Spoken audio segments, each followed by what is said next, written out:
Breast മിൽക്കിൽ നിന്ന് കിട്ടേണ്ട പല കാര്യങ്ങളും അത് അതിൽ മാത്രമേ ഉള്ളൂ. അബ്സല്യൂട്ട് ബ്രസ്റ്റ് ഫീഡിങ് 6 മാസം വരെ നമ്മൾ പറയാം. അത് കഴിഞ്ഞാൽ 6 മാസം കഴിഞ്ഞാലും അതേ ഫ്ലോയിൽ തന്നെ മുലപ്പാൽ കണ്ടിന്യൂ ചെയ്യണം. ഒപ്പം തന്നെ കുഞ്ഞിനെ ഫുഡ് നമ്മൾ സ്റ്റാർട്ട് ചെയ്യണം. എത്ര വയസ്സ് വരെ കണ്ടിന്യൂ ചെയ്യണം? നമ്മൾ സാധാരണ പറയുന്നത് 2 വയസ്സ് മിനിമം കൊടുക്കുക എന്നുള്ളതാണ്. 1 വയസ്സ് വരെ നല്ലപോലെ കണ്ടിന്യൂ ചെയ്യണം. ഒരു കുഞ്ഞിന്റെ വെയിറ്റ് കുറവാണെങ്കിൽ ആ കുഞ്ഞിന്റെ ചുണ്ട് നിപ്പിൾ ടച്ച് ചെയ്യുമ്പോൾ അത് സെൻസ് ചെയ്യണം എന്ന് പറയുന്നത്. നമ്മളിപ്പോൾ ഈ ബ്രസ്റ്റ് മിൽക്ക് നമുക്ക് കറന്നെടുത്ത് വെക്കാം. Gentle rolling massage, just breast പതക്കെ ഒന്ന് ഉടച്ചിട്ട് കുഞ്ഞിനെ ഓർത്തിരുന്ന് സന്തോഷത്തോട് കിട്ടുന്ന അത്രയും പാല് കറന്ന് വെക്കുക. അത് കളയരുത്. അപ്പൊ എത്രയും കൂടുതൽ സന്തോഷിക്കുന്നോ അത്രയും കൂടുതൽ പാല് ഉത്പാദിപ്പിക്കപ്പെടും. നമ്മൾ നല്ലപോലെ ബ്രസ്റ്റ് മിൽക്ക് കൊടുക്കുകയാണെങ്കിൽ നമ്മൾ ഒരു ഡയറ്റിങ്ങും കൂടാതെ തന്നെ നമ്മുടെ വെയിറ്റ് കുറയും. 8ാം മാസത്തിൽ നമ്മൾ എഗ് യോക്കും ഫിഷും സ്റ്റാർട്ട് ചെയ്യുന്നു. 9th മന്തിൽ മീറ്റ് സ്റ്റാർട്ട് ചെയ്യുന്നു. 10ാം മാസത്തിൽ ഫുൾ എഗ് കൊടുക്കുന്നു. നമ്മൾ 1 വയസ്സ് വരെ കുറുക്കുണ്ടാക്കി അടിച്ച് കൊടുത്തുകൊണ്ടിരുന്നു കഴിഞ്ഞാൽ കുഞ്ഞ് ചവക്കാൻ പഠിക്കില്ല. ചബ്ബി ആയിട്ടുള്ള കുട്ടികളാണോ ഹെൽത്തി ആയിരിക്കുന്നത്, അല്ലെങ്കിൽ സ്കിന്നി ആയിട്ടുള്ള കുട്ടികൾ ഹെൽത്തി അല്ലേ? 3-4 വയസ്സിലൊക്കെ ചബ്ബി അടിക്കുന്ന കുട്ടികളുണ്ട്. നമ്മൾ ആപ്പിൾ ബേബീസ് എന്നൊക്കെ പറയാൻ വേണമെങ്കിൽ അവരുടെ സെൽസിന്റെ സൈസ് കുറച്ച് വലുതായിരിക്കും. പലപ്പോഴും പച്ചക്കറി കഴിക്കാൻ ഭയങ്കര താല്പര്യം കുറേ കുട്ടികൾക്ക്. സാമ്പാറിലായാലും എല്ലാ കഷ്ണങ്ങളും വെച്ചിട്ട് അത് മാത്രം. എനിവേ കടയിൽ നിന്ന് മേടിക്കുന്ന ചിപ്സോ ബേക്കറിയിൽ നിന്ന് മേടിക്കുന്ന സാധനങ്ങളോ അമിതമായിട്ടുള്ള മധുരങ്ങളോ മിഠായികൾ ഇത് നമ്മൾ 1 വയസ്സിൽ കൊടുത്ത് പഠിപ്പിച്ചു കഴിഞ്ഞാൽ വീട്ടിലെ ഫുഡ് പിന്നെ കുഞ്ഞ് തൊടത്തില്ല, ഇഷ്ടപ്പെടത്തില്ല. ഒത്തിരി കളിപ്പിച്ചും വിശപ്പൊക്കെ ആക്കി കൊണ്ടുവന്നിട്ട് ഫുഡ് കൊടുത്ത് നോക്ക്. നല്ല കഥകൾ പറഞ്ഞും കൂടി കൊടുക്കണം കൂടെ.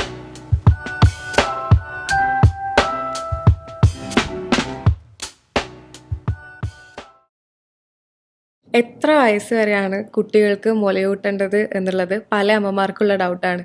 ചില അമ്മമാര് എനിക്ക് തോന്നുന്നു 1ാം ക്ലാസ്സിൽ പഠിക്കുന്ന കുട്ടികൾക്ക് വരെ മുലയൂട്ടുന്ന അമ്മമാരുണ്ട്. ചില അമ്മമാര് 2 വയസ്സാകുമ്പോഴത്തേക്ക് മുലയൂട്ടൽ സ്റ്റോപ്പ് ചെയ്യും. ശരിക്കും കുട്ടികളുടെ ആ ഒരു വളർച്ചയ്ക്ക് നമ്മളെപ്പോഴും പറയും അമ്മമാരുടെ പാല് കിട്ടിക്കഴിഞ്ഞാൽ കുട്ടികൾക്ക് ആ ഒരു വളർച്ചയും ചുറുചുറുക്കൊക്കെ ഉണ്ടാവുള്ളൂ എന്ന് പറയാറുണ്ട്. ശരിക്കും എത്ര വയസ്സ് വരെയാണ് കുട്ടിയെ മുലയൂട്ടേണ്ടത്? നമ്മൾ ഇപ്പോൾ അബ്സല്യൂട്ട് ബ്രസ്റ്റ് ഫീഡിങ് 6 മാസം വരെ നമ്മൾ പറയുന്നത്. 6 മാസം വരെ മതി അബ്സല്യൂട്ട് ബ്രസ്റ്റ് മിൽക്ക്, മുലപ്പാൽ മാത്രം മതി. അത് കഴിഞ്ഞ് നമ്മൾ 6 മാസം കഴിഞ്ഞാലും അതേ ഫ്ലോയിൽ തന്നെ മുലപ്പാൽ കണ്ടിന്യൂ ചെയ്യണം. ഒപ്പം തന്നെ കുഞ്ഞിനെ ഫുഡ് നമ്മൾ സ്റ്റാർട്ട് ചെയ്യണം, വീനിങ്. അപ്പോൾ ചില 6 മാസം വരെ കുഞ്ഞ് വലിയ ആക്ടിവിറ്റി ഒന്നും ഉണ്ടാവത്തില്ല, കിടപ്പും കാര്യങ്ങളൊക്കെയാണ്. പക്ഷെ 6 മാസം കഴിഞ്ഞാൽ ആളെ കമരുന്നു, പിന്നെ കുതിക്കുന്നു, നീ അഴയുന്നു, പിടിച്ചു വെക്കാനുള്ള ശ്രമം, ഇരിക്കാൻ ശ്രമം. അപ്പോൾ എനർജി റിക്വയർമെന്റ് കുറച്ചുകൂടി കൂടുകയാണ്. അപ്പോൾ നമ്മൾ സപ്ലിമെന്റ്സ് കൂടി ആഡ് ചെയ്യുന്നു. പക്ഷെ ബ്രസ്റ്റ് മിൽക്ക് ഒട്ടും കുറയ്ക്കരുത്. കാരണം ബ്രസ്റ്റ് മിൽക്കിൽ നിന്ന് കിട്ടേണ്ട പല കാര്യങ്ങളും അത് അതിൽ മാത്രമേ ഉള്ളൂ. ബ്രസ്റ്റ് മിൽക്ക് വെച്ച് വളരെ ഡൈനാമിക് ആണ്. നമ്മളെപ്പോഴും പറയാന്ന് വെച്ചാല് ഇപ്പൊ ഒരു കുഞ്ഞിന്റെ വെയിറ്റ് കുറവാണെങ്കിൽ ആ കുഞ്ഞിന്റെ ചുണ്ട് നിപ്പിൾ ടച്ച് ചെയ്യുമ്പോൾ അത് സെൻസ് ചെയ്യണം എന്ന് പറയുന്നത്. ഇത്രയും ഡൈനാമിക് ദൈവത്തിന്റെ ഒരു സൃഷ്ടിയാണത്. ഈ ഡൈനാമിസിറ്റി കാരണം ആ കുഞ്ഞിന് ആ സമയത്ത് ആപ്റ്റ് ആയിട്ടുള്ള മിൽക്ക് പ്രൊഡക്ഷൻ വരുന്നത്. ചിലപ്പോൾ കൊഴുപ്പ് കൂടുതലായിരിക്കും, പ്രോട്ടീൻസ് കൂടുതലായിരിക്കും. ആ റിക്വയർമെന്റ് മനസ്സിലാക്കിയിട്ടാണ് ചെയ്യുന്നത്. അത് നമുക്ക് ഒരു പാൽപ്പൊടിയോ കൊണ്ട് മാച്ച് ചെയ്യാൻ പറ്റത്തില്ല, റിപ്ലേസ് ചെയ്യാൻ പറ്റത്തില്ല. അപ്പൊ അതുകൊണ്ട് 6 മാസം കഴിഞ്ഞാലും മുലപ്പാൽ നിർത്തരുത്. അത് അതേപടി തന്നെ കണ്ടിന്യൂ ചെയ്യണം. അതുകൂടാതെ തന്നെ ഈ അതിൽ നിന്ന് കിട്ടേണ്ട ഒരുപാട് കാര്യങ്ങൾ അത് മുലപ്പാൽ മാത്രമേ ഉള്ളൂ. എത്ര വയസ്സ് വരെ കണ്ടിന്യൂ ചെയ്യണം? നമ്മൾ സാധാരണ പറയുന്നത് 2 വയസ്സ് മിനിമം കൊടുക്കുക എന്നുള്ളതാണ്. 1 വയസ്സ് വരെ നല്ലപോലെ കണ്ടിന്യൂ ചെയ്യണം. 1 വയസ്സ് കഴിഞ്ഞാലും നിർത്തരുത്. അതേ ഫ്ലോയിൽ തന്നെ പറ്റുന്ന രീതിയിൽ തന്നെ 2 വയസ്സിൽ എത്തിച്ചു കൊടുക്കാൻ വളരെ നല്ല ആവശ്യമാണ്. കാരണം കുഞ്ഞിന്റെ വയറിൽ ദഹിക്കാനാണെങ്കിലും കുഞ്ഞിന് കറക്റ്റ് ആപ്റ്റ് ന്യൂട്രീഷൻ ആണെങ്കിലും ഒരു ഇൻഫെക്ഷൻ ഇല്ലാതെ തന്നെ നമ്മളിപ്പോൾ ഒരു സാധനം പ്രിപ്പയർ ചെയ്ത് ഒരു പൊടി പാലൊക്കെ ഉണ്ടാക്കി കൊടുക്കുകയാണെങ്കിൽ വയറിളക്കത്തിനുള്ള സാധ്യത വളരെ കൂടുതലാണ്. ആ സമയം ബ്രസ്റ്റ് മിൽക്ക് ആണെങ്കിൽ നമുക്ക് എവിടെ യാത്രയിലാണെങ്കിലും ഇപ്പൊ എല്ലായിടത്തും ബ്രസ്റ്റ് ഫീഡിങ് റൂംസ് ഉണ്ട്. നമുക്ക് അതിനൊരു പ്രൈവസി ഉണ്ട്, സ്വകാര്യത കിട്ടി നമുക്ക് കുഞ്ഞിന് എപ്പോഴും പാൽ കൊടുക്കാം. അപ്പൊ ATM പോലെ തന്നെയാണ് എനി ടൈം അവൈലബിൾ ഉള്ള മിൽക്കാണ്. നമ്മൾ വേറെ പ്രത്യേകം പൊടി കൊണ്ടുനടക്കണോ വെള്ളം കൊണ്ടുനടക്കാനോ പാത്രം ആവശ്യമില്ല. അപ്പൊ അമ്മയുടെ പാലിൽ കിട്ടേണ്ട ആ കുഞ്ഞിന് കിട്ടേണ്ട കറക്റ്റ് ന്യൂട്രിയൻസും 80% വെള്ളവും. അപ്പൊ നമുക്ക് ഈ 6 മാസം വരെ എക്സ്ട്രാ വെള്ളം കൊടുക്കേണ്ട യാതൊരു ആവശ്യമില്ല. ബ്രസ്റ്റ് മിൽക്ക് തന്നെ വെള്ളമുണ്ട്. അതുകൂടാതെ തന്നെ നമ്മൾ കറക്റ്റായിട്ട് 2 വയസ്സോ അതിന് ശേഷം കൊടുക്കുന്നവരുണ്ട്. അത് ഓരോരുത്തർ താല്പര്യമാണ്. ഇനി എത്ര 2 വയസ്സ് കഴിഞ്ഞാൽ എത്ര, എന്നാലും 2 വയസ്സ് വരെ എത്തിച്ചു കൊടുക്കുക. ജോലിക്ക് പോണ അമ്മമാരാണെങ്കിൽ പോലും ഞാൻ പലപ്പോഴും നമ്മൾ പല വീഡിയോസിലും പറയുന്നതാണ് ആ പാല് നമുക്ക് എക്സ്പ്രസ് ചെയ്ത് നമുക്ക് തന്നെ ഒരു ബ്രസ്റ്റ് മിൽക്ക് ബാങ്ക് വീട്ടിൽ തന്നെ തുടങ്ങാം. ഞാൻ അതിനെ കുറിച്ചൊന്ന് ഡീറ്റെയിൽ ചെയ്യാം. കാരണം പല അമ്മമാർ ഇപ്പൊ ജോലി ചെയ്യുന്ന അമ്മമാരാണ്. ഇപ്പൊ നമ്മളിപ്പോ ഈ ബ്രസ്റ്റ് മിൽക്ക് നമുക്ക് കറന്നെടുത്ത് വെക്കാം. നമ്മൾ കുഞ്ഞ് കറിപ്പാത്രങ്ങൾ 4-5 വാങ്ങിക്കുക. സ്റ്റീലിന്റെ പ്രത്യേകത എന്ന് പറഞ്ഞാൽ അണുബാധ വളരെ കുറവായിരിക്കും. അതൊരു 5 മിനിറ്റ് സ്റ്റെറിലൈസ് ചെയ്ത് ചൂടുവെള്ളത്തിൽ ഇട്ട് കഴിഞ്ഞാൽ തിളപ്പിച്ചു കഴിഞ്ഞാൽ ആ പാത്രം സ്റ്റെറിലൈസ് ആയി കിട്ടും നമുക്ക്. ഈ സ്റ്റെറിലൈസ് പാത്രത്തിൽ നമ്മൾ അമ്മ നല്ലപോലെ കൈയെല്ലാം വാഷ് ചെയ്തിട്ട് gentle rolling massage, just breast പതക്കെ ഒന്ന് ഉടച്ചിട്ട് കുഞ്ഞിനെ ഓർത്തിരുന്ന് സന്തോഷത്തോട് കിട്ടുന്ന അത്രയും പാല് കറന്ന് വയ്ക്കുക. അത് കളയരുത്. ഈ കറന്നെടുത്ത പാല് നമുക്ക് ഒരു 4 മണിക്കൂറോളം പുറത്തിരുന്നോളും. ഫ്രിഡ്ജിൻ്റെ അകത്ത് 24 hours ഇരുന്നോളും. നമ്മൾ ഇനി അത് ഫ്രീസ് ചെയ്യാനാണെങ്കിൽ കുറച്ചുകൂടി ലാസ്റ്റ് ചെയ്യും. അപ്പൊ നമ്മൾ എന്ത് ചെയ്യണം വെച്ചാൽ ജോലിക്ക് പോകുന്ന അമ്മമാർ ഈ പാല് കളക്ട് ചെയ്ത് വെക്കുക, കറന്നെടുത്ത് വെക്കുക. എന്നിട്ട് കുഞ്ഞിനെ ഫീഡ് ചെയ്തിട്ട് അമ്മ ജോലിക്ക് പോയി കഴിഞ്ഞാൽ അടുത്തൊരു 3 മണിക്കൂർ കഴിഞ്ഞ് കുഞ്ഞിന് പാലോടുന്ന സമയമാകുമ്പോൾ വീട്ടിൽ ആരെങ്കിലും ഏൽപ്പിച്ചിട്ട് പോവാം. അവരോട് പറയുക ഈ സാധനം എടുക്കുക, ഇനി ഫ്രിഡ്ജിൽ നിന്ന് എടുക്കണമെങ്കിൽ നമ്മൾ തിളപ്പിക്കേണ്ട ആവശ്യമില്ല, ലേശം ചൂടുവെള്ളത്തിൽ ഇറക്കി വെച്ചാൽ മതി. തനിയെ തോയത് നമുക്ക് അത് ചൂടായി കിട്ടും. എന്നിട്ട് അത് കാലി കെടുത്തി ഒരു സ്റ്റീൽ സ്പൂൺ കൊണ്ട് കുഞ്ഞിന് കോരി കോരി കൊടുക്കുക. അപ്പം അമ്മയുടെ പാല് കുടിച്ച് വളരെയാണ് അവിടെ. നമ്മൾ അവിടെ ഒരു പൊടിപ്പാൽ മേടിക്കാനുള്ള ഒരു എക്സ്ട്രാ ആവശ്യമില്ല. ഇനി ഈ മുല കൊടുക്കുന്ന അമ്മമാർ നമ്മൾ പറഞ്ഞു 2 വയസ്സ് വരെ മുല കൊടുക്കാൻ ഞാൻ പറഞ്ഞു, അതിനപ്പുറം കൊടുത്തിട്ട് കുഴപ്പമില്ല. കാരണം മുല കൂട്ടുന്ന അമ്മമാർക്കാണ് ഈ പറഞ്ഞ പോലെയുള്ള അസുഖങ്ങൾ വളരെ കുറവാണ് സ്റ്റഡീസ് കാണിക്കുന്നത്. Cancer of ovary, breast cancer. അപ്പൊ ഇങ്ങനത്തെ അമ്മമാർക്ക് ഉണ്ടാവേണ്ട അസുഖങ്ങളൊക്കെ, ഉണ്ടായേക്കാവുന്ന അസുഖങ്ങളൊക്കെ ഈ പറഞ്ഞ ബ്രസ്റ്റ് മിൽക്ക് കൊടുക്കുന്ന അമ്മമാർക്ക് വളരെ കുറവായിരിക്കും. തീർച്ചയായിട്ടും. അതുകൂടാതെ തന്നെ അമ്മയ്ക്ക് ഇപ്പൊ ഗർഭിണിയായ സമയത്ത് കുറച്ച് വെയിറ്റ് വയ്ക്കും. ഈ വെയിറ്റ് വയ്ക്കുന്നതിന് കാരണം ഈ കുഞ്ഞിന് 2 കൊല്ലം പാല് കൊടുക്കാൻ വേണ്ടിയുള്ള എക്സ്ട്രാ ബോഡിയിലേക്ക് സേവ് ചെയ്യണം നമ്മൾ എനർജി. ഈ സാധനം നമ്മൾ നല്ലപോലെ ബ്രസ്റ്റ് മിൽക്ക് കൊടുക്കുകയാണെങ്കിൽ നമ്മൾ ഒരു ഡയറ്റിങ്ങും കൂടാതെ തന്നെ നമ്മുടെ വെയിറ്റ് കുറയും. അപ്പൊ അങ്ങനെ ഒരു കാര്യമുണ്ട്. പിന്നെ 6 മാസം വരെയൊക്കെ നമ്മൾ ഈ റിപ്രൊഡക്ഷൻ പ്രിവെന്റ് ചെയ്യാൻ വേണ്ടി ബ്രസ്റ്റ് മിൽക്ക് കൊടുക്കുമ്പോൾ ഹോർമോൺ ചേഞ്ചസ് ഉള്ളതുകൊണ്ട് വീണ്ടും പെട്ടെന്നൊരു ഗർഭിണിയാവാനുള്ള സാധ്യത വളരെ കുറവാണ്. മെത്തേഡ് ഓഫ് ഇത്. അപ്പോൾ നമ്മൾ പറയാന്ന് വെച്ചാൽ കുഞ്ഞിന് ഈ കറക്റ്റ് ബ്രസ്റ്റ് മിൽക്ക് കൊടുക്കുന്നതോടുകൂടി കുഞ്ഞിന്റെ ബ്രെയിനിന്റെ വളർച്ച, ഇമ്മ്യൂണിറ്റി കൂടുക, അതുപോലെ തന്നെ കുഞ്ഞിന്റെ അലർജൻസ് കുറഞ്ഞു നിൽക്കുക, അങ്ങനെ ഒരുപാട് കാര്യങ്ങൾ. അതിൽ അമ്മയാൽ കൂടി വരുന്ന ആ ഒരു ബോണ്ടിങ്, ഇതൊക്കെ വളരെ വളരെ ഇമ്പോർട്ടന്റ് ആണ്. അപ്പൊ നമ്മൾ ബ്രസ്റ്റ് മിൽക്ക് കൊടുക്കുമ്പോൾ മുലയൂട്ടും അമ്മമാര് ചിലപ്പോൾ ആദ്യത്തെ ദിവസങ്ങളിൽ അത്രയധികം പാലൊന്നും ഉണ്ടായെന്ന് വരത്തില്ല. പലപ്പോഴും നമ്മൾ കാണുന്നതാണ് ഹോസ്പിറ്റലിൽ ചിലപ്പോൾ അവർ ആ ഇനിഷ്യൽ ഡേയ്സിൽ ഇത്തിരി പൊടി കലക്കി കൊടുക്കും. അപ്പൊ ഇവര് വന്ന് നമ്മളോട് പറഞ്ഞ എക്സ്ക്യൂസ് പറഞ്ഞാല് ഹോസ്പിറ്റലിൽ നിന്ന് അവർ കൊടുത്തു, അപ്പൊ ഞങ്ങളും അത് പിന്നെ ഒന്ന് ഫോളോ ചെയ്തു എന്നൊക്കെ പറയുകയാണെങ്കിൽ കുഞ്ഞ് കരയുമ്പോഴേ പാല് കൊടുത്തെന്ന് പറയും. പക്ഷെ നമ്മൾ ചെയ്യണമെന്ന് വെച്ചാൽ ആദ്യത്തെ ദിവസത്തെ പോലെയല്ല, ആ 2-3 ദിവസം കഴിയുമ്പോൾ അമ്മ ഒന്ന് റിലാക്സ്ഡ് ആയി അമ്മയും കുഞ്ഞും തമ്മിലുള്ള ഒരു സമീപ്യം, റൂമിങ്, നമ്മൾ ഒരുമിച്ച് റൂമിൽ കിടത്തുന്നു, അമ്മയും കുഞ്ഞും ആ സ്കിൻ ടു സ്കിൻ കോണ്ടാക്ട്, കുഞ്ഞ് ചപ്പുന്നു. അപ്പൊ പാലുണ്ടാവണമെങ്കിൽ നമുക്കിപ്പോ പലരും എന്തിനും കൂടെ ഒരാൾ ചോദിച്ചു പാലില്ല, എന്ത് മരുന്നാണ് കൊടുക്കേണ്ടതെന്ന്. മരുന്ന് നമ്മളിപ്പോ കൊടുക്കും ഒരു പേരിന് വേണ്ടി, പെരിനോമെന്നോ പെരിഡോണെന്നോ ഒക്കെ മരുന്നുകൾ നമുക്ക് കൊടുക്കാം. പിന്നെ കുറെ സപ്ലിമെന്റ്സ് പൊടിയൊക്കെ കലക്കി കൊടുക്കാം. പക്ഷെ ഇവിടെ ഏറ്റവും കൂടുതൽ ആവശ്യം അമ്മയുടെ സന്തോഷമാണ്. അമ്മ എത്രയും കൂടുതൽ സന്തോഷിക്കുന്നോ അത്രയും കൂടുതൽ പാല് ഉത്പാദിപ്പിക്കപ്പെടും.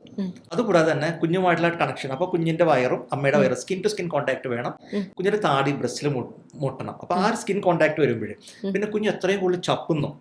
അപ്പൊ കുഞ്ഞിന്റെ ചപ്പിലൂടെയും അമ്മയുടെ ആ സന്തോഷത്തിലും 2 ഹോർമോൺസ് ബ്രെയിനിൽ നിന്ന് റിലീസ് ചെയ്യും. ഈ 2 ഹോർമോണാണ് മിൽക്ക് പ്രൊഡക്ഷന് കാരണമാവുന്നത്. അപ്പൊ നമ്മൾ കൊടുക്കുമ്പോഴേ കുഞ്ഞിനെ ചേർത്ത് പിടിച്ചു കൊടുക്കുക, അമ്മയുടെ വയറും കുഞ്ഞിന്റെ വയറും തമ്മിൽ മുട്ടുക, കുഞ്ഞിന്റെ താടി മുലയിൽ മുട്ടുക. കുഞ്ഞ് കട്ടിൽ കിടക്കുന്ന പോലെ തന്നെ കംഫർട്ട് ആയിട്ടാണ് നമ്മുടെ കയ്യിലിരിക്കാൻ. തലയണ സപ്പോർട്ട് ചെയ്തിട്ട് വെച്ച് കഴിഞ്ഞാൽ, കാരണം തൂക്കിയിട്ട് കഴിഞ്ഞാൽ കുഞ്ഞിനെ എത്തിച്ചു കുടിക്കാൻ പ്രയാസം ഉണ്ടാവും. അപ്പോൾ തലയണ സപ്പോർട്ട് ചെയ്ത് കട്ടിൽ കിടക്കുന്ന പോലെ കുഞ്ഞ് തലയോടെ സ്ട്രെയിറ്റ് ലൈനിൽ ഇരുന്ന് നമ്മൾ പാല് കൊടുക്കുമ്പോൾ എന്താ സംഭവിക്കുക, കുഞ്ഞ് വളരെ കംഫർട്ടബിൾ ആയിരിക്കും. കുഞ്ഞ് ആ സമയത്ത് ഉറക്കമാണ് അല്ലെങ്കിൽ വായ തുറന്നിട്ടില്ലെങ്കിൽ നമ്മൾ നിപ്പിള് തുമ്പ് വെച്ചു കൊടുത്ത് എന്താ പറ്റുക, അത് കടിച്ചു പൊട്ടിക്കും. സൈഡില് ഗ്യാപ്പ് ഉണ്ടാവും, ഇതിവിടെ എയർ വലിച്ചു കയറ്റും പാല് കുടിക്കുന്ന കൂട്ടത്തിൽ. അപ്പൊ നമ്മൾ എന്താ ചെയ്യണമെന്ന് വെച്ചാല് ഒരു തുള്ളി പാലിറ്റിച്ചു കൊടുത്ത് കുഞ്ഞിന്റെ വായ തുറപ്പിക്കാം. കുഞ്ഞു വായ തുറന്നു കഴിഞ്ഞാൽ നിപ്പിൾ എത്ര കയറ്റാൻ പറ്റുമോ അത്രയും തള്ളി കയറ്റി വിട്ട് കഴിഞ്ഞാൽ കുഞ്ഞ് ചുറ്റുള്ള കറുത്ത ഭാഗത്ത പിടിക്കത്തുള്ളൂ, ഏരിയോള. ഈ ഒരു കാലത്തും പല്ല് വന്നാൽ നിപ്പിള് കടിച്ചാൽ കിട്ടത്തില്ല, പൊട്ടത്തില്ല. അതുകൂടാതെ ഈ ഫുള്ള് കയറിയിരിക്കുന്നതുകൊണ്ട് പറ്റുക, ഫുള്ള് അടഞ്ഞിരിക്കും, സീൽ. ഇനി ഒട്ടും ഗ്യാപ്പില്ല, എയർ കയറത്തില്ല. അല്ലെങ്കിൽ എയർ കയറിയിട്ട് എയർ വലിച്ചു കഴിച്ചിട്ട് കുഞ്ഞിനെ വയറ് ഗ്യാസ് കയറിയിട്ട് കുഞ്ഞ് കരച്ചിലായിരിക്കും. അപ്പൊ ഈ 2 കാര്യം നമ്മൾ ശ്രദ്ധിക്കുക. കുഞ്ഞിനെ പിടിക്കേണ്ട രീതിയും നിപ്പിൾ എങ്ങനെ വെക്കേണ്ട രീതിയും ശ്രദ്ധിക്കുക. ഇത് കഴിഞ്ഞാൽ നമ്മൾ ഫീഡിങ് കഴിയുമ്പോഴേ, നമ്മൾ ഫീഡ് ചെയ്യുമ്പോഴും ശ്രദ്ധിക്കേണ്ട കാര്യം, ബ്രസ്റ്റിൽ നിന്ന് ആദ്യം വരുന്ന പാല് ഫോർ മിൽക്ക്, അത് ലിക്വിഡാണ്, വെള്ളം പോലെയാണ് ഒത്തിരി. അത് കഴിഞ്ഞിട്ട് രണ്ടാമത് വരുന്ന ഹൈൻഡ് മിൽക്ക്, ലാസ്റ്റ് വരുന്ന പാലാണ് കട്ടിയുള്ള പാല്. ഈ കട്ടിപ്പാല് എന്നാൽ മാത്രമേ കുഞ്ഞിന്റെ വയറിന് അറിയുള്ളൂ, കുഞ്ഞ് ഉറങ്ങുള്ളൂ, തൂക്കം വെക്കത്തുള്ളൂ, വിശപ്പ് മാറുള്ളൂ. അപ്പൊ നമ്മൾ ഒരു ബ്രസ്റ്റ് എംപ്റ്റി ചെയ്ത് കൊടുക്കണം. പലരും കുറച്ചൊരു ഒരു ബ്രസ്റ്റ് കൊടുക്കും, കുറച്ചൊരു മറ്റേ ബ്രസ്റ്റ് കൊടുക്കും. അങ്ങനെ ചെയ്യരുത്. നമ്മളൊരു ബ്രസ്റ്റ് എംപ്റ്റി ചെയ്ത് കൊടുക്കണം. എംപ്റ്റി ചെയ്ത് കൊടുക്കുന്നത് പറഞ്ഞാൽ ഈ കട്ടിപ്പാല് കിട്ടണമെങ്കിൽ ഒരു 15 മിനിറ്റെങ്കിലും കഴിയണം. 10 മിനിറ്റ് കഴിഞ്ഞാലേ കിട്ടത്തുള്ളൂ. ഒരു 15 മിനിറ്റ് 20 മിനിറ്റ് കുടിച്ചുമ്പോൾ ബ്രസ്റ്റ് ഓൾമോസ്റ്റ് എംപ്റ്റി ആവും. എംപ്റ്റി ആയുള്ള ഗുണം എന്ന് പറഞ്ഞു കഴിഞ്ഞാൽ നമ്മൾ ഈ കിണർ വെട്ടിക്കുന്ന പോലെയാണ്, ഉറവുണ്ടാവും, പാല് വന്ന് വീണ്ടും നിറയും. മനസ്സിലാണ്? നമ്മൾ ആ പാല് കുറച്ചൊരു കൊടുത്തു, രണ്ടും പറ്റുന്നില്ല, വീണ്ടും കെട്ടിക്കിടക്കുക പാല്, പുതിയ പാല് വരാൻ ഡിലേ വരും, അല്ലെങ്കിൽ പാല് പതൊക്കെ കുറഞ്ഞു വരും. അപ്പൊ ഓൾവേസ് എംപ്റ്റി ചെയ്ത് കൊടുക്കുക, എന്നിട്ട് മറ്റേലേക്ക് വേണ്ടി ഷിഫ്റ്റ് ചെയ്യാം. ഇനി ഫീഡിങ് കഴിഞ്ഞു, ഒരു 20 മിനിറ്റ്സ് കുഞ്ഞ് പാല് ഭംഗിയായിട്ട് കുടിച്ചു, കുഞ്ഞിനകത്ത് തോളത്തിട്ട് നമ്മൾ ഗ്യാസ് തട്ടി കൊടുക്കണം. അല്ലെങ്കിൽ തുടയിലെത്തിട്ട് ഗ്യാസ് തട്ടിക്കണം. എത്ര നേരം തട്ടി കൊടുക്കണം, എത്ര നേരം ഫീഡ് ചെയ്തോ അത്ര നേരം കൊട്ടണം എന്ന് പറയുന്നത്. അപ്പോൾ മിനിമം ഒരു 5 മിനിറ്റ് മാക്സിമം 10-15-20 മിനിറ്റ് തട്ടിയാലും ഒരു കുഴപ്പമില്ല. അത്രയും തട്ടിയിട്ട് കുഞ്ഞിനെ കിടത്താന്നുള്ളതാണ്. അപ്പൊ കംഫർട്ടബിൾ ആയിരിക്കും. മിക്കവാറും റിഫ്ലക്സും ഗ്യാസും എല്ലാം വലിയ കംപ്ലൈൻസ് ഇല്ലാതെ മുന്നോട്ട് പോകാൻ പറ്റും നമുക്ക്. അല്ലെങ്കിൽ ചിലപ്പോൾ ഈ കക്കൽ കുറച്ച് കൂടുതലുണ്ടാവും, ഗ്യാസിന്റെ ബുദ്ധിമുട്ട്, രാത്രിയുള്ള കരച്ചില്, ഇതൊക്കെ ഒത്തിരി കൂടുതലായിരിക്കും. അപ്പൊ ഈ കാര്യം നമ്മൾ ശ്രദ്ധിക്കണം. എത്ര വയസ്സ് മുതലാണ്, ഇപ്പൊ ഡോക്ടർ പറഞ്ഞു 6 മാസം എന്തായാലും മുലപ്പാല് കൊടുക്കണം, 1 വയസ്സ് വരെ കൊടുക്കാം, 2 വയസ്സ് വരെ ഇഷ്ടമുണ്ടെങ്കിൽ കൊടുക്കാന്ന് പറഞ്ഞു, അതിന് കൂടുതലും കൊടുക്കാന്ന് പറഞ്ഞു. പക്ഷെ ഈ സോളിഡ് ആയിട്ടുള്ള മറ്റ് ഭക്ഷണങ്ങൾ കുട്ടികൾക്ക് ഏത് വയസ്സ് മുതലാണ് കൊടുക്കേണ്ടത്? പ്രത്യേകിച്ച് ഈ ചിക്കന്, മുട്ട, അതൊക്കെ കുട്ടികൾക്ക് ഏത് വയസ്സ് മുതലാണ് കൊടുത്തു തുടങ്ങേണ്ടത്? ഇപ്പൊ ഞാൻ ഈ പറയുന്നത്, ഇപ്പൊ ഈ ക്വസ്റ്റ്യൻ കേട്ടപ്പോൾ പലരും സന്തോഷമായിട്ടുണ്ടാകും. കാരണം നല്ലൊരു ചോദ്യം, എല്ലാവർക്കും ഉണ്ടാകുന്ന സംശയമാണിത്, എപ്പോൾ തൊട്ട് ചിക്കനും എഗ്ഗും ഫിഷൊക്കെ കൊടുത്തു തുടങ്ങണം എന്നുള്ളത് അല്ലേ.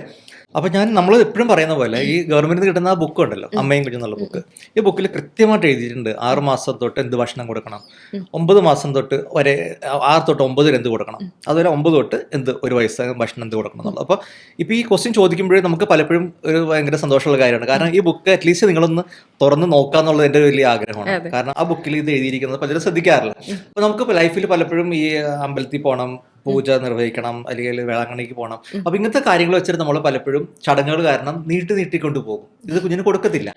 1 വയസ്സ് കഴിഞ്ഞിട്ട് കൊടുത്താൽ മതി കാരണവർ പഠിപ്പിച്ചു കൊടുക്കും.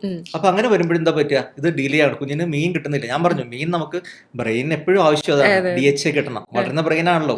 1 വയസ്സിന്റെ വരെ ഏറ്റവും മാക്സിമം ബ്രെയിൻ വളരുകയാണ്. ആ സമയത്ത് കുറച്ച് മീൻ കിട്ടിക്കഴിഞ്ഞാൽ അതിപ്പോ വറുത്തോ പൊരിച്ചോ ഏത് മീനാലും കുഴപ്പമില്ല, മുള്ളു മാത്രം ശ്രദ്ധിച്ചാൽ മതി. അതുപോലെ നമ്മൾ പറയാന്ന് വെച്ചാല് 8 മാസത്തിൽ തന്നെ നമുക്ക് മീൻ കൊടുത്തു തുടങ്ങാം. 8 മാസത്തിന് മുട്ടയുടെ മഞ്ഞക്കറി കൊടുത്തു തുടങ്ങാം. യെല്ലോയിൽ സ്റ്റാർട്ട് ചെയ്യുന്ന എപ്പോഴും നല്ലത് മഞ്ഞക്കറി കേട്ടോ, എഗ് യോക്ക്. അത് കഴിഞ്ഞിട്ട് നമ്മൾ 9 മാസത്തിൽ മീറ്റ് സ്റ്റാർട്ട് ചെയ്യാം. അപ്പൊ ഏത് മീറ്റാലും കുഴപ്പമില്ല, നല്ലപോലെ വേവിച്ച് ഉടച്ച് ചിക്കൻ, ബീഫ് ഏതായാലും കുഴപ്പമില്ല കൊടുക്കുക. 10 മാസത്തിൽ നമ്മൾ മുട്ടയുടെ വൈറ്റ് വോൾ എഗ് മൊത്തം കൊടുക്കുക കേട്ടോ. അപ്പൊ മുട്ടയുടെ ഗുണം എന്ന് പറഞ്ഞാൽ ഇറ്റ്സ് കംപ്ലീറ്റ് ഫുഡ് എന്നാ പറയുന്നത്. ഞാനിപ്പോ ഇടയിൽ ഒരു കാര്യം പറയാം. നമ്മൾ പണ്ട് പറഞ്ഞു an apple A day keeps doctor away, കേട്ടിട്ടുണ്ടോ? പക്ഷെ ഇപ്പൊ പറയുന്ന വെച്ചാൽ an egg A day keeps doctor away. കാരണം എഗ്ഗിൽ ഒരുപാട് കാര്യങ്ങൾ, കംപ്ലീറ്റ് ഫുഡ്, എഗ്ഗിൽ അടങ്ങിയിരിക്കുന്ന പലതും വേറെ ഒരു ഭക്ഷണത്തിലും ഇല്ല. അപ്പൊ എഗ്ഗ് കുഞ്ഞുങ്ങൾക്ക് നമ്മൾ സ്റ്റാർട്ട് ചെയ്യുന്ന നേരത്തെ തന്നെ, അപ്പൊ ഞാൻ ഈ പറഞ്ഞ പോലെ തന്നെ 8 മാസത്തിൽ നമ്മൾ എഗ് യോക്കും ഫിഷും സ്റ്റാർട്ട് ചെയ്യുന്നു. 9th മന്തിൽ ഞാൻ എന്റെ പേഷ്യന്റിനോട് പറയുന്ന കാര്യമുണ്ടോ, മീറ്റ് സ്റ്റാർട്ട് ചെയ്യുന്നു. 10 മാസത്തിൽ ഫുൾ എഗ് കൊടുക്കുന്നു. അപ്പൊ നമ്മൾ ഇത്രയും കാര്യങ്ങൾ നമ്മൾ കുഞ്ഞുങ്ങൾക്ക് സ്റ്റാർട്ട് ചെയ്ത് കഴിഞ്ഞാൽ ഗുണം എന്ന് പറഞ്ഞു കഴിഞ്ഞാൽ അവർ സെൻസിറ്റൈസ് ആവുകയാണ്.